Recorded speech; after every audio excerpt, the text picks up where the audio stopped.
welcome to my videos. So guys, today in this video, I'm going to show you how you can renew your license plate in Ontario. Before I proceed further, if you've not yet subscribed to my channel, please don't subscribe right now. So guys, I recently renewed my license plate in Ontario, and I have taken some screenshots to show you the process step by step.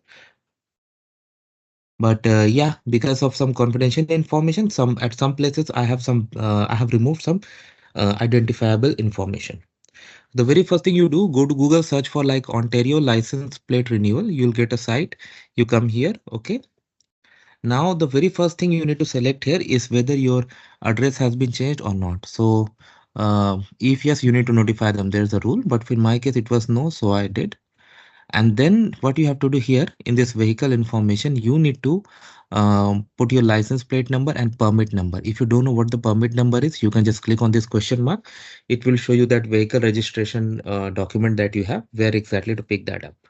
And then click on find vehicle.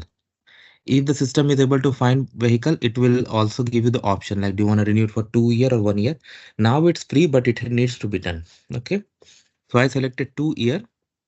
System is also going to check the insurance information. Okay. And odometer reading, you can just take a look at your odometer, what exactly. You don't have to attach any screenshot for it. Delivery address, it will ask if it's the same or change. So I select same and then go to the next. Now it will again give you the information that you have put over here, that you have put in the previous screen. It will take a look. And then here you need to put your contact information, term agreed, and then you'll put or click on checkout, and then that's it. This is done. And you'll also get an email. Okay. And you can also sign up for reminders. That's how it works, guys. Let me know what you feel about it. Thanks for watching this video. Please subscribe to the channel. Thank you.